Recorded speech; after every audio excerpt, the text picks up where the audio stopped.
In this example, we are going to show you about KNN, that how the KNN is used in Python. So here we have a data set in which we see that there are a number of attributes. We have it like pregnancies, glucose level, blood pressure, skin thickness, insulin, BMI, diabetic pedigree function, age, and outcomes. Most are like evident. Maybe this one is new for you, diabetes pedigree function. Basically this depends on the genetic wise. For example, if someone has in like in parents they have this like disease, so it could be how the probability would be more to migrate that disease, right? So here in this data set, if you see here, we have almost 769 entries. Okay. Now we will import this one into the Python using Kaggle.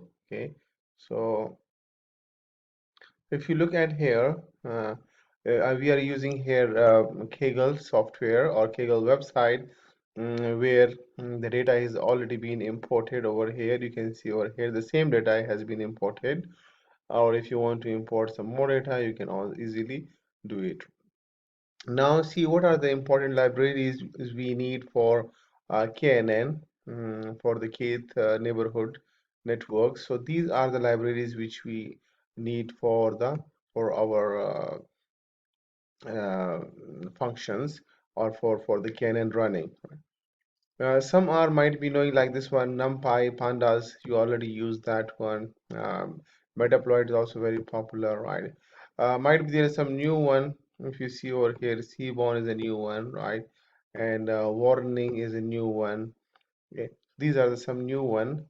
So let me run this one. When I run it, so it will show you that how the rest of the code is running. So let me quickly see that what are the most important things, and how they are like is used over here. So here we see that we are reading this like CSV file, and the data has been stored in the diabetes under the data. Okay, and when we see that what are the outcomes, so here these are the outcome of this whole file. So here we need to assess that whether through KNN whether the person has diabetes or no. So we have 1010 and 10. So 1 means yes, it is the diabetic, and 0 means non-diabetic. And then we also do some EDA. EDA means like exploratory data analysis, that how the exploratory data analysis has been done. So here we describe the data, what was in this CSV file, right?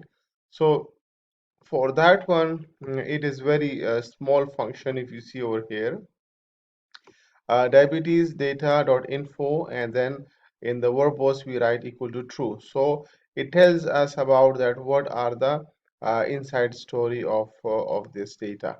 So about like how many outcomes are there, and what are their parameters. Now some more descriptions are there. For example, that if you want to know that how many entries for the count, and how many entries for the mean value, how many entries for the standard deviation and minimum, so it will also tell you just with a small command like this one. So describe is a function which describe your data, and moreover there is further like with the describe.t, some more further information is being like given to you. Now here we see here, like if you want to print the data of certain data which is like necessary for you, so you can also do that one. Graphically you can use some histogram. So hist in data visualization, you might know that how the hist is used, and here in Python the hist function is like can be used to visualize all your data. So we have different attributes, like for age, this is your like visualization. For BMI, this is your visualization.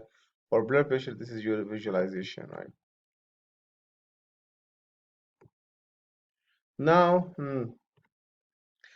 aiming to impute NaN values for the columns in accordance with these distributions. Okay, now we have like this data, and the data is like we further doing the processing on that one. So the histogram is already given. Okay, now I'm coming towards the KNN, that how we apply the KNN and what is the code for that one. That will be more interesting. So let me go over there. Okay, here's more some distribution of the same code, and we see over here that on this line, on this diagonal line, we have we that how the data is being distributed and how the data is looked. So here is the is like if you see over here, there is one, yeah, this one in the heat map. If you look at here, so all are one over here, and some data is above this diagonal and some are below this diagonal. So sometimes they are the replica to each other. So replica means like this one. For example, if this value is here, okay, it will be repeated here, right? So it's a replica. If the value is here, so it will be repeated over here, right? So that's called the replica. And similarly, you can see others value as well. And the graph is also similar kind of thing. Now, for cleaning the data means like instead of NaN means there is no value, so how to compute that one? There is like formula used. This formula is like a famous formula, and you can use that one for how the NaN is like computed. I will show you the exact location where the NaN has been replaced. Okay, so before that one, since like usually we divide the data into two sets, which one is called the training set and another is called a test set, right? So but there could be some overfitting or underfitting. So to avoid that one, we use cross validations. You might have heard about three-fold cross validation, but here we are using multi-fold cross validations. Like we divide the data into different chunks, and then and we randomly pick the data which can be used for testing and which can be used for validation. Okay, the main difference between testing and validation is that testing is just to see whether is there an error or no, or whether it is computing the classes or not. Validation that in real world whether it is functioning as per as our desire or not, right? So when you're checking with the real world, that's called validation. When you're checking with just with the errors, that's called the testing. Okay, now the most important thing is this one. This library is very much important. sklearn. So sklearn is like a very important library, and that is for it has almost all the algorithms of the machine learning, or sometimes the deep learning as well. So in that one, we are more concerned with this one. So this is very short, like if you see over here, short functions, and in this function what we have it, they are calculating. So this is our variable. We just have a variable and we want to put the value here. So here we compute that, for example, this will range from 1 to 15. So 15 times 15 like iteration we will do it, right? And in the X we keep the training, and in the Y we also keep the training, the set. And here also we append with the X test and Y test, right? So now in this one, what is the most important thing, that we have some like calculations here. For example, max train score, like for the training score is they give 100% with the one, but with like with the test score, they are giving like for example maximum one on iteration number 11. So it means iteration number 11 has the maximum like sensitivity, you can say, or higher value. Now look at this one. So here you can also see in the graphically they have plot a graph of it, and here you see that like this point is very near to your training score is very near to the test score. So this is almost 11, right? So that's why 11 is the best like answer for that one. And moreover, they have also finding like the results for KNN that it is coming 0.76, which is 76% results over here. And look here, uh, for example, these are like here this triangle is 1 means the person is diabetic, and 0 means like non-diabetic, right? So here with the one triangle is diabetic, and the blue rectangle is means it's non-diabetic, right? So if you see over here that how the KNN works, model performance, as I told you that this is very interesting, like confusion matrix, and this is your predictions line, right? Okay, this is your predictions line, and these values shows the errors. This is like type 1 error, and this is called like type 2 error, right?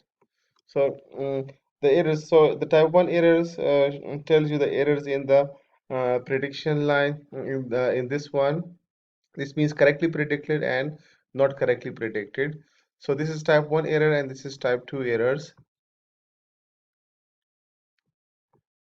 Now here, yeah, this one is, you can see this one like, true positive, true negative, and false positive, and false negative. So this is called type 1 error, and that is called type 2 error in the normally. And what about this one? There is some more like detail. I would like to jump that what is our prediction line. So here, like 142 people were predicted correctly that they have diabetes, right? And 54 were like predicted incorrectly. So according to this one, out of this one 24, 54, these were like errors in this one, and this is the error in and the predicted one, right?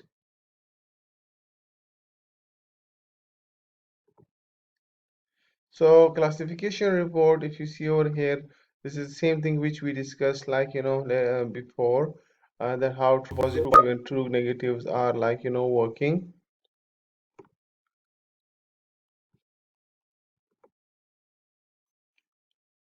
Now, this like very important thing that how we calculate. So usually, you calculate the precisions. This is very important. What is the precision of our results? What is the recall of our result? What is the F1 score and what is the support, right? So for one means like diabetic, like precision is 68%, and for non-diabetic is 80%. Recall is 85%, and the recall for the diabetic is 61%. And similarly, F1 score is 83% and 64%, and support is 167% and 89%. So these are the all values which we needed, like for assessment of the model. And the one video which I shared recently with you, and in that one we find like what is ROC and area under the area under the convergence. So ROC is the receiver operating characteristics. Also, these are the points where you can get the optimal value, and AUC tells you that which solution or which algorithm is the best one. So if you when you apply these like two important terminology, so what you gonna get it? So these are the line. So in this line, what we have it? These are the sample code over here, and like these lines are like ROC line. This is like a region under ROC line, and the ROC lines tells you that where is the optimal value for your algorithm, and that's it. So these are like these are like best score if you see over here is 72%, and the best parameter is 25 over here. And the code is very simple. The main code is this one already KNN. This is the main classifier, right? So this should be like remember that this classifier is already existing in the sklearn, and you can easily by modifying your code. So that's all about the KNN. I hope you understand, and if there are any question you can ask in the comment sections. And thank you very much.